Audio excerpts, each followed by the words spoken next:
Last night, from the cypress branch, the nightingale sang, in old Persian tones, the lesson of spiritual stations, spoken by Hafez, the poet of Shiraz.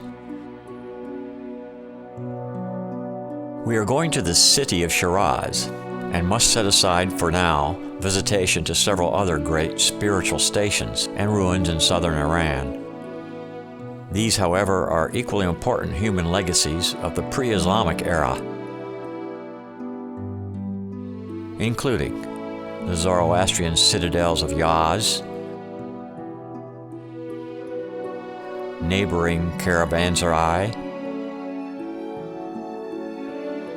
and the second or third oldest living tree in the world, a cypress that is still cultivated. Other keys to Persia's founding history are found where Cyrus the Great ruled on the now sparsely populated Pasargadae plains, and his lonely tomb has languished for more than 2,000 years. Where the tombs of the emperors Darius and Xerxes were bored into barren cliffs.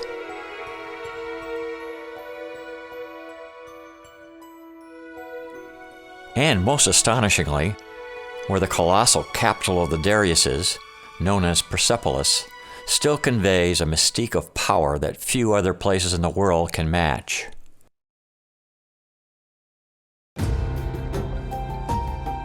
Shiraz itself is one of the oldest cities of ancient Persia, founded maybe in 2000 BC. Straddling the bank of the aptly named Dry River, the city of literature, wine, and flowers is exactly that. Its culture and art are startling and awe-inspiring. The whirl of colors and commerce unceasing, whether at night or day. Iran's third largest city, located about 500 miles south of Tehran, shelters almost 2 million people, including substantial Jewish, Christian, and Baha'i communities. Some Shirazis privately practice Zoroastrianism. In the Achaemenian era, BC, Shiraz served merchants on the road from Susa to Persepolis and Pasargadae. The city was spared destruction by the Mongols of Genghis Khan after its governor offered tribute, and then the population shrank in size throughout the Middle Ages. Still, men of letters, philosophy, and religion resided here in greater numbers than any other place in Iran. Iran's most famous poet and writer, otherwise called the Memorizer and the Safekeeper, lived here from 1315 to 1390 and wrote of love and wine. Hafez offered proverbs that are savored today everywhere in the world, even in the U.S. While visiting an acquaintance's home in Virginia after my return from Iran, I mentioned the name Hafez and was promptly presented with a well-worn publication of his poems.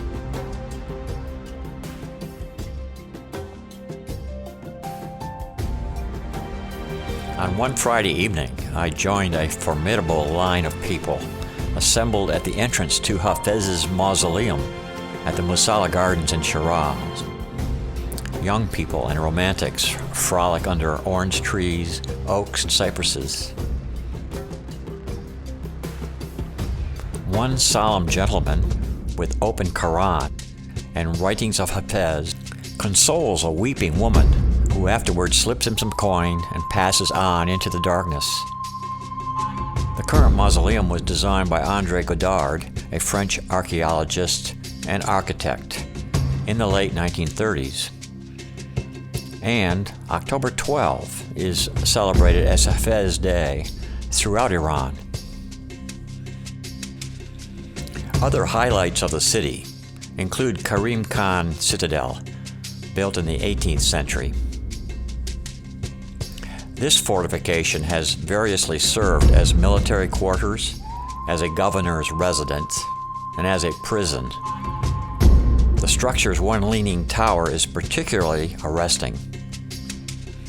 College students of art gather in the shade in apparent attempt to capture the simplicity of this wall and its brick aura, probably because it represents a distinct departure from the extreme refined complexity of the porcelains and plasters that decorate the majority of Shiraz's historical sites and mosques.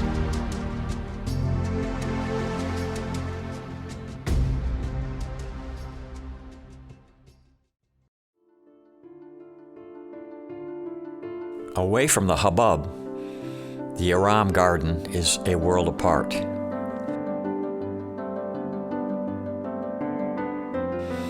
Iram is the Persian version of the Arabic word Iram, which means heaven in Islam's Quran.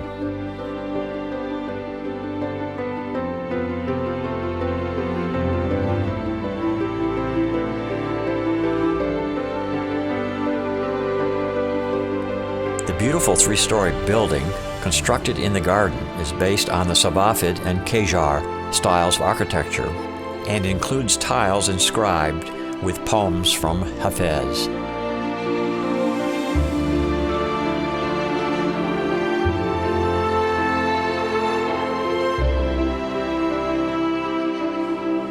The Nasir al-Mulk Mosque, or the Pink Mosque, is another architectural masterpiece and an example of purely beautiful Islam. Once again, the visual effects overpower any effort by me to translate their full impact into words. The main entrance and facade entails a 5 concave structural effect that, with the multiple fluted arches, presents gateway after gateway into the presence of the holy sanctuary. That sanctuary, the courtyard, offers entrance to buildings that outwardly are less extravagant.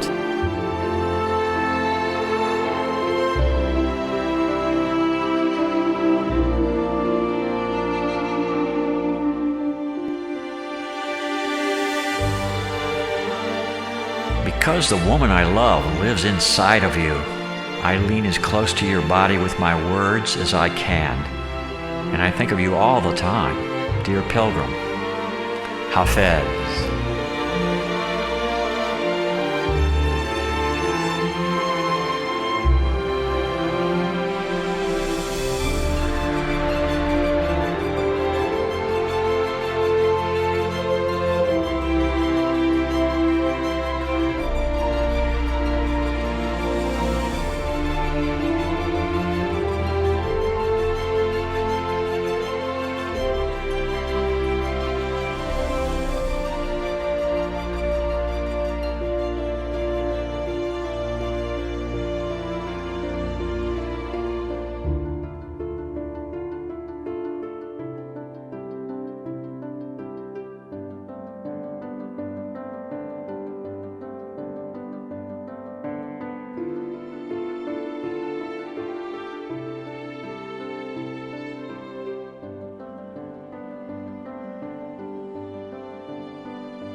Within one large hall, also referred to as the Women's Mosque, is a light show repository replenished all day long by stained glass windows.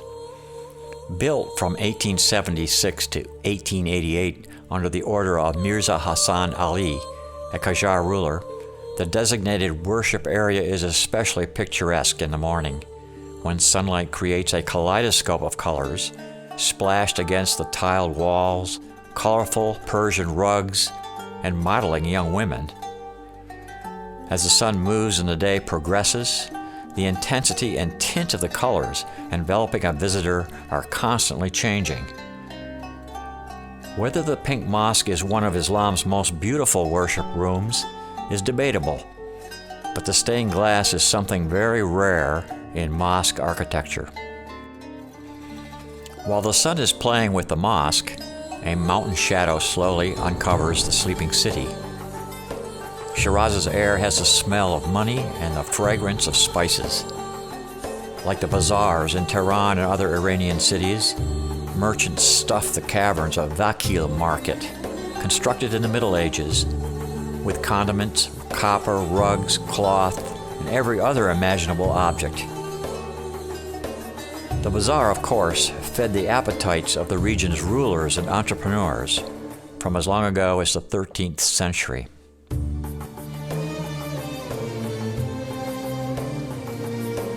In another suburb of the city, Kavam Garden, built during the rule of Nasir ad-Din Shah by the order of the Ali Muhammad Khan Kavam, is the yard of the Zinat ul Mulk House. Decorations include mirror works, paintings, carvings, brickworks, fretworks, stone cuttings, plastering, and vaulted ceilings.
Change rooms in your mind for a day, Hafez said. The fixtures and plasters and mirrors reflect back to oneself as daylight fades but casts rays and shadows through porticos and windows. And then moonlight turns the garden and house into a poem.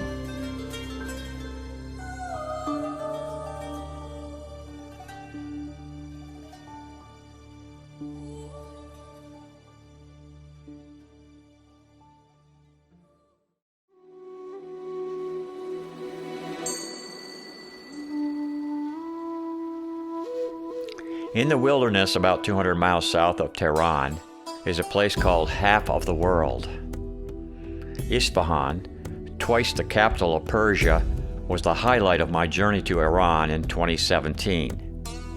But to get there, it is necessary to negotiate the Zagros Mountains, a range of rocky cathedrals of stones and rocks spanning about 990 miles from the eastern edge of the Fertile Crescent and ending at the Strait of Hormuz on the Persian Gulf. Although overgrazed and deforested, scattered valleys do nurture grains like wheat and barley, lentils, nuts like almond and pistachio, and fruit trees bearing apricot, plum, and pomegranate, plus grapevines. The last Asiatic lions known to roam the foothills were photographed in the mid-19th century. The city of Isfahan seems about a century away from the villages in the foothills. In a dry basin, still at over 5,000 feet above sea level, lies what I believe is Iran's premier center of art, music, and culture. A Persian proverb said, Isfahan neste jahan ast, or Isfahan is half of the world. Isfahan is a north-south and east-west hub crossing Iran and was once one of the largest cities in the world. In the 16th and 17th centuries, under the Safavid dynasty, it became the capital of Persia for a second time. The Nakhsh Jahan Square, translated Image of the World, in Isfahan is one of the largest city squares in the world. It has been rightfully designated by UNESCO as a World Heritage Site.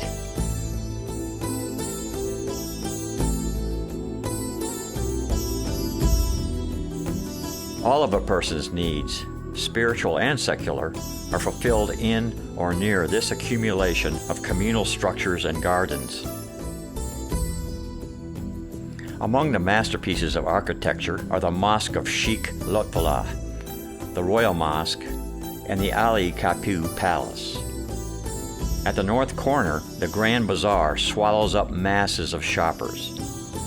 The 10th century Persian historian Ibn al-Faqih wrote, "When the Jews emigrated from Jerusalem, fleeing from Nebuchadnezzar, they carried with them a sample of water and soil of Jerusalem. They did not settle down anywhere or in any city without examining the water and the soil of each place.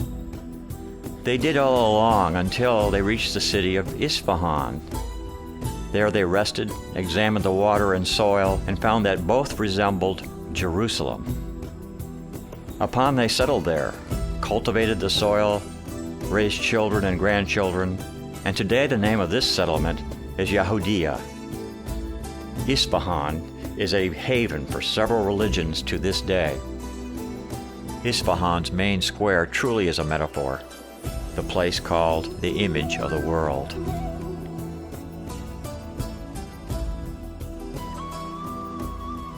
Reserves of petroleum are located in or near the southwestern foothills. Mining resources here have relatively direct access to the world transportation hubs through Hormuz. On the eastern side of the square, the Sheikh Lutfullah Mosque, completed in 1619, was built by the chief architect Sheikh Bahai during the reign of Shah Abbas I. The mosque was rebuilt and repaired in the 1920s under the tutelage of Reza Shah Pahlavi. Unlike the public Shah Mosque, or the Royal Mosque, standing on the south side of the square, Lutfullah was intended as a private royal palace of worship. It has been open to the public, however. The inscriptions on the dome is written by the famous calligrapher Ali Reza Abbasi in Toulouse and Nastaliq styles.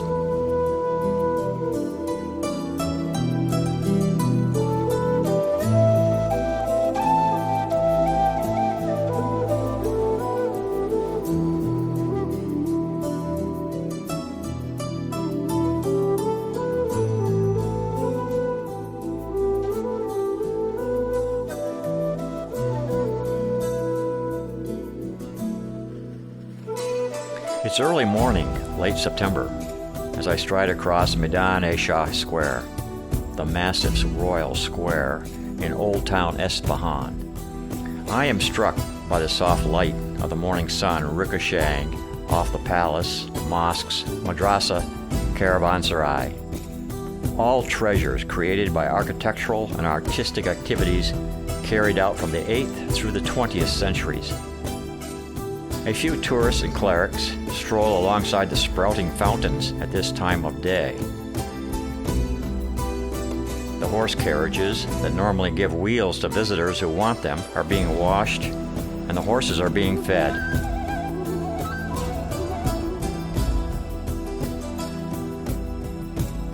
There definitely is something profoundly sacred and profane also about this place, suggesting to me that Isfahan is among a few locations on this earth that is a kind of beacon of creativity and sensibility that is broadcasting outward to a larger purpose. In September, as the holy Shia festivals of Muharram kick in, mullahs with religious enthusiasm for Islamic fundamentalism erect modest tents and benches in a quest to entice or ensnare the infidel. In extraordinarily friendly encounters, mind you. This is not the Islam of the battlefield by any stretch. Yet on the same field are reminders of the political demands that instruct modern Islam in the mid-world. Not so modest are the mosques that anchor the Grand Square. Besides the Lutfullah Mosque, which we already visited, is the even more extravagantly decorated Royal Mosque, its courtyard, the Winter Mosque, which is the east wing of that mosque, and the school or madrasa. Not surprisingly, given its long history of restoration, this large domed building, its halls and courtyard, tucked behind the main minarets and entrance mihrab, are currently under renovation, and parts are off limits to the public. The mosque core structure dates primarily from the 11th century, when the Seljuk Turks established Isfahan as their first capital. Additions and alterations were made many times since then. A simplicity of the earth-colored exterior almost doesn't prepare the visitor for the complexity of the interior decor. Cupola, or dome soffits, the undersides, are a blast of very geometric designs and often include an oculus, which is a circular opening to the sky. Ribbed vaults funnel the streams of lighting from the ever-moving march of the sun across the sky, creating a mesmerizing, very hypnotic introduction to the tunnel of heaven. Creative arrangement of bricks, mysterious motifs in stucco and tile work, and a perfectly constructed echo chamber in the center of the dome defy easy description, as the timeless project entails an entanglement of refined artistry and application of geometry and physics. The courtyard and mosque are also a metaphor of the celestial paradise promised after death in the Quran. Tiles, glazed in branch and foliage patterns covered the surface of the surrounding brick buildings and symbolized the fountainhead and plants in paradise.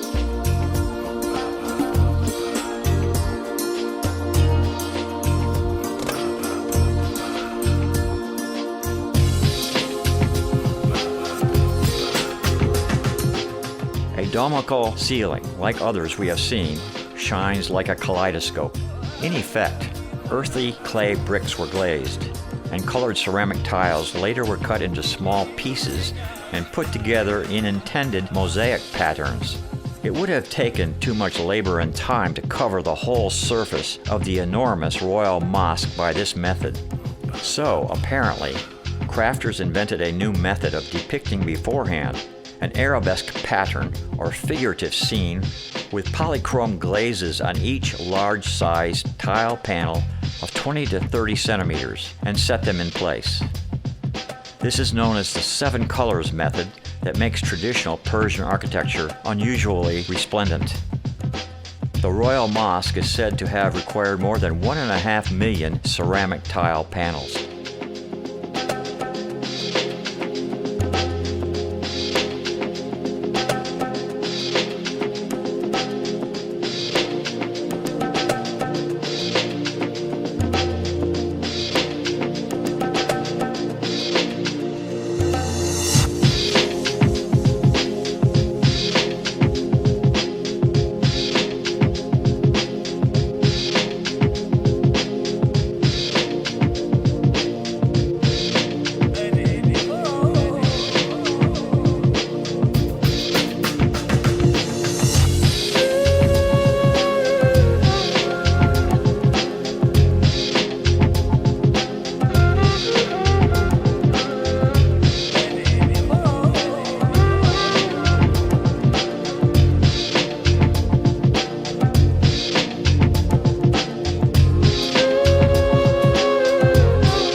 On the western side of Isfahan's Grand Square looms the Ali Kepu, a towering pavilion topped by pillars under reconstruction, and behind which was the Shah's palatial residence and royal gardens. To me, the structure at first appeared to be an extravagant warehouse. I was disabused of the false impression, however, shortly after entering the narrow halls, navigating past some of the crumbling plaster and fading tile works, and entering into the more palatially refurbished grand galleries that once entertained ambassadors of the Near East. The ceilings are particularly captivating. Rustic arched mihrabs with nesting iron-like tarnished patterns, faintly colored, force me again to revisit my understanding and experience of color and design. Varying sized stars, for instance, are scattered in the lacework and perched amongst the orbs of color rotating around a central point. I ponder their meaning, if there is any, and wonder about the craftsmen and women who conceived these combinations. My bafflement and wonder was only about to be shaken anew. My next encounter with royal extravagance at another royal destination, located in Isfahan's Nightingale Garden, presented a more objective view of the world. The Safavids' Hesh Behest Palace features art that drifts away from the pure abstractions and religious sensibilities that overlap with the offices of the state on the Grand Square. In these back gardens, the human face and events of historical significance are given a larger-than-life treatment that is almost epic in scale. This two-story palace has about 20 rooms, built symmetrically on both sides.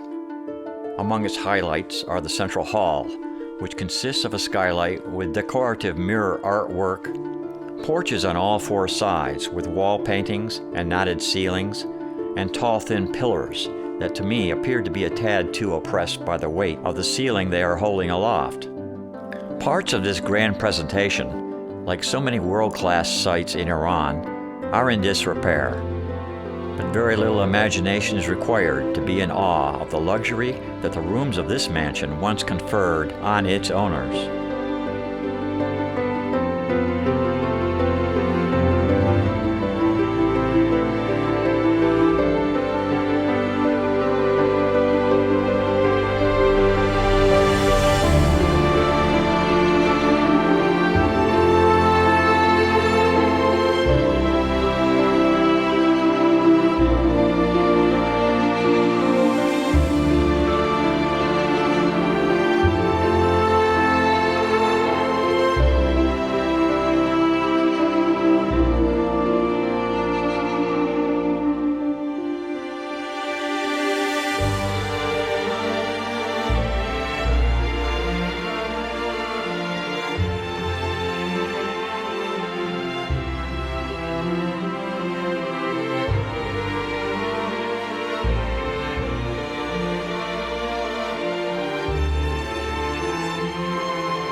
With time, maybe days, maybe weeks, maybe years, it might be possible for an historian to assemble a dossier of the remarkable events portrayed on many of the walls, perhaps also identifying the key players and persons sacrificed there. All the battles, conferences, and celebrations offer clues of a culture in retreat, but the details, persons with and without heads, heads with or without persons, beards, mustaches, weapons, fashions of men and women, are treasures beyond words for the modern citizen to protect and cherish. The past is also a plot for the present, and scheme that is an inspiration of what we call modern.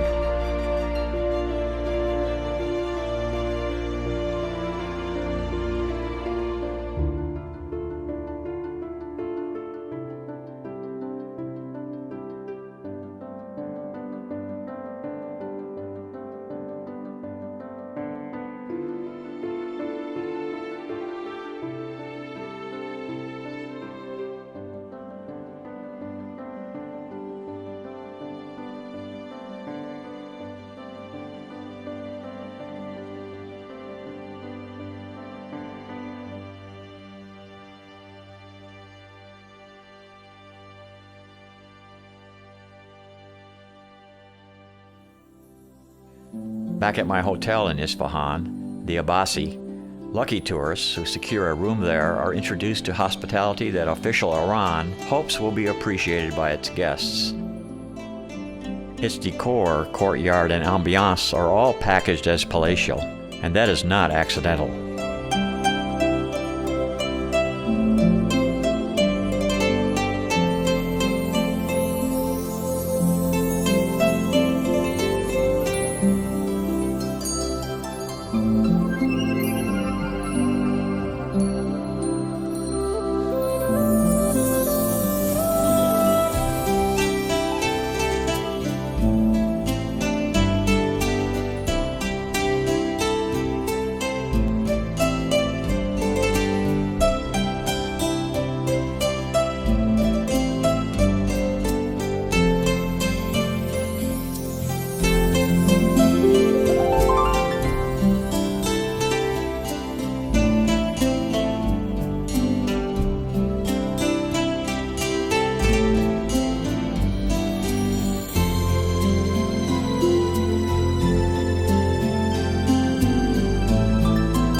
bedroom suite is spare and basic, but royal.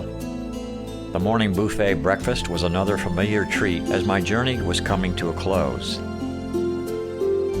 I noted a wall mural depicting all women and a single man, singing, dancing, and making merry in the glow of gold and turquoise.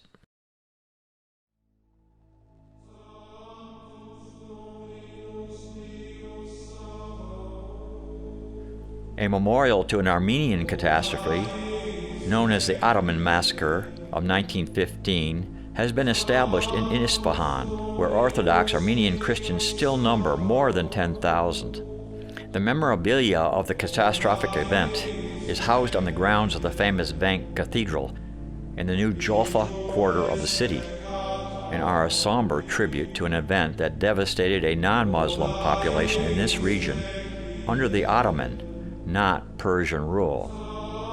The Holy Savior Cathedral, or Vank, is a UNESCO World Heritage Site and undoubtedly one of the most beautiful churches in Iran.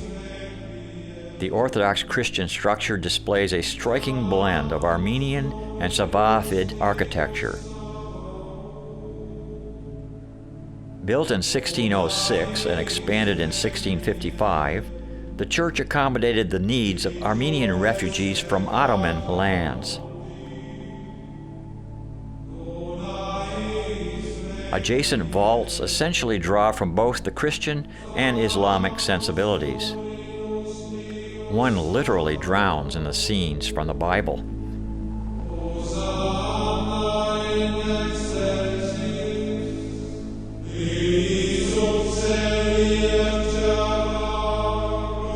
And the other blasts ornate colors with Islamic patterns all the way to the floor.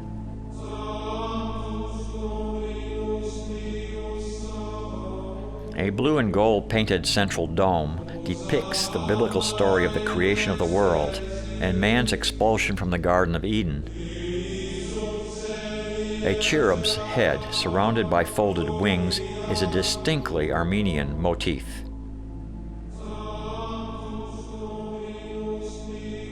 The ceiling above the entrance is painted with delicate floral motifs in the style of Persian miniature, which is an artistic technique that normally is applied to illustrate sacred texts like the Bible and Quran. The cathedral library contains more than 700 manuscripts and rare sources on Armenian and medieval European languages and arts.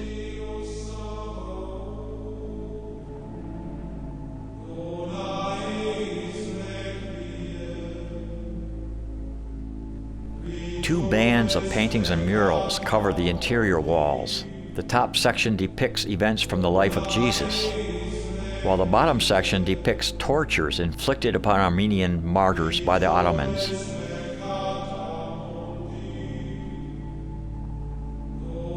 Walking around this church, one gets an ever-changing charge of color and history.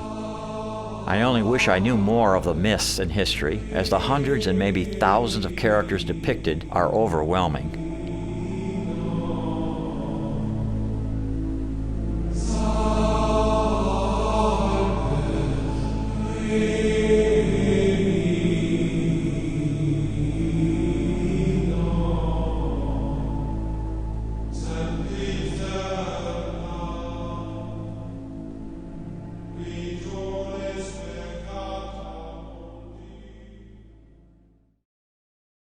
After gazing on the battle of Christianity, detailed and depicted on cathedral walls as a dual-track adventure of biblical faith and cultural warfare, I leave the building and return to the Grand Square, where the tension of the book, that is, Islam's Quran, and of the streets and bazaar persists to this day. As everywhere, people here drift between the relics and edifices designed to inspire, return to the stalls and shops to perspire, and eventually are compelled by age to simply retire and await the fate shared by us all, whether Christian, Muslim, Jew, Buddhist, Hindu, atheist, or just a pilgrim. Entering the Grand Bazaar for the last time, one of the many similar still beating hearts of trade in Iran, I am immersed again in a swirl of buyers and sellers, of families shopping or just relaxing, of tourists like me, gawking and feeling leg-weary. It is only fitting in a way that before leaving Iran, we step back from the beauty and progressive qualities on display in the country to reflect on the reality that all is not gold and turquoise. The Near East, not unlike any other geographical regions of our world, has been cauldron of war, atrocity, greed, and incompetence from time to time. Iran's governors and citizens are not blind to this fact. While some countries like the U.S. tend to perceive the nation of Iran with suspicion of all of its motives, it is important to know that many minority religions, even Christianity and Judaism, thrived in this Muslim land for centuries. The sun has set. A sickle moon is beginning to drift across the grand square. Children frolic beside the massive fountains, and electric lights come on to illuminate halls and walls that have stood for centuries, even millennia. Weapons of war backed into the shadows are silent and ignored. And since it is Muharram, men under a mobile tent dispense drinks to men and women, gathered in clumps beneath a sign declaring, "Down with America." And then a stranger approached me, a hawker of Persian carpets, and asked whether I would like a free cup of tea.